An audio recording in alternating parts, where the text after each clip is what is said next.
dudes? It's Gaz, and welcome back to the Warframe video. So, we got about 12 days till duviri, and this upcoming week actually is going to have some duviri information in it. DE announced when the Reddit AMA is going to be, so we'll be going over that. And also, this is just basically This Week in Warframe, where we go over everything going on this week in Warframe as far as the weekly reset and news and all those things. So if you enjoy these types of videos, we do them every week. We'll also be live with the weekly reset Archon Hunt and stuff like that on stream in a little bit, so go stop by if you want to check out the live stream. Alright, let's start off with the news stuff. So, we are still in the 10th anniversary, and we're currently on like week 3, 4, like they have right here, but this upcoming weekend is actually going to be a double credit weekend.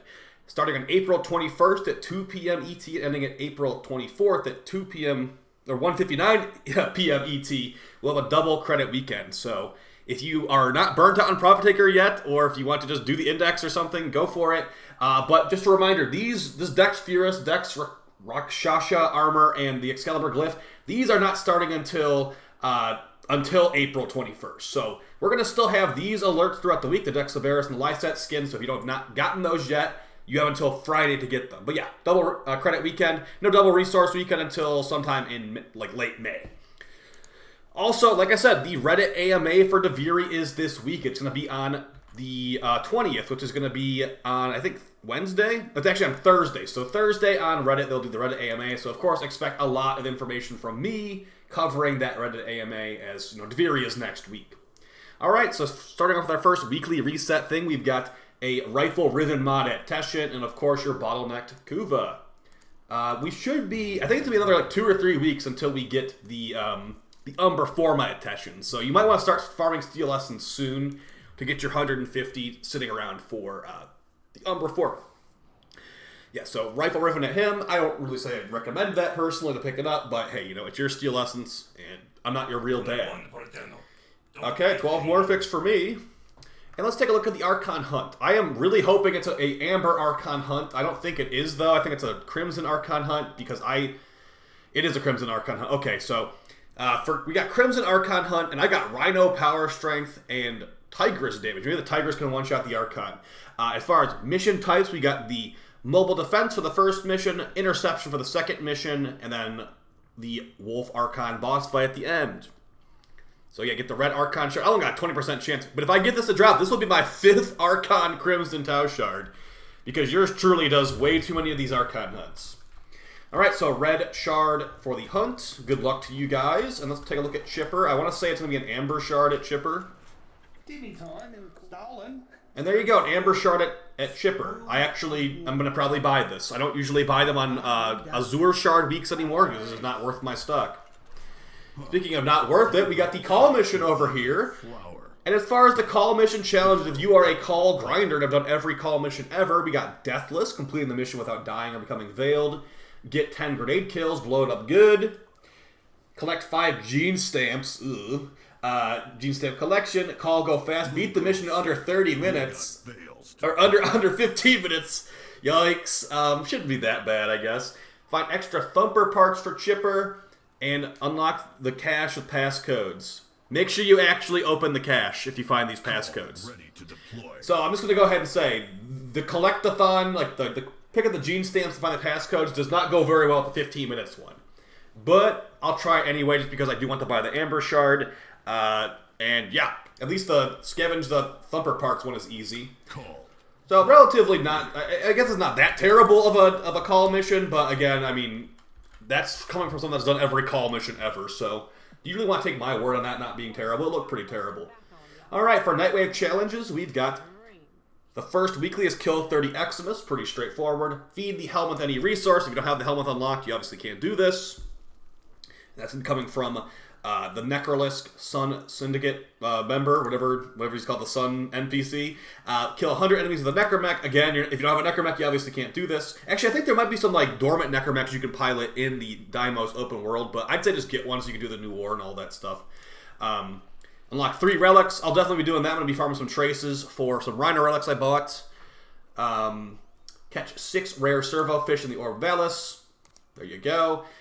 Finish a capture mission in less than 90 seconds. So I'm going to recommend you play Titania, Nova, Wukong, Volt, Gauss, whatever fast frame you like to play, even a slow frame, as long as you can beat it in 90 seconds, pretty straightforward. And I'd recommend doing this on Ukko in the Void because you get a relic when you complete it too.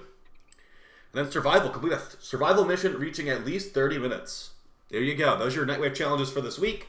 You know what's funny is there's still no Nightwave end date. And I think on Primetime they said there will be a new Nightwave soonish. But they have not made a formal announcement, so that means it's still more than 2 weeks out. Because they always give us at least 2 weeks notice before they change the Nightwave. Alright, so let's look at our Nightwave store here. Evergreen stuff as usual. We got some helmets here. As far as helmets, we got the Gyre Automaton helmet. Since Gyre got her nice little augment, I think that might be more worth picking up than it was before. But it's going to cost Nightane to build this, as well as some Thraxplasm. So, be my guest. We've got some other helmets here. Nothing too phenomenal. I like this Harrow Crucis helmet, but whatever.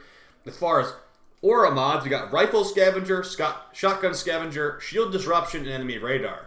I'd say if I were you, I'd pick up Rifle Scavenger and Enemy Radar, with Enemy Radar being higher priority than Rifle Scavenger. But definitely don't need Shield Disruption and don't really need Shotgun Scavenger unless you're just trying to collect everything, which is totally fair.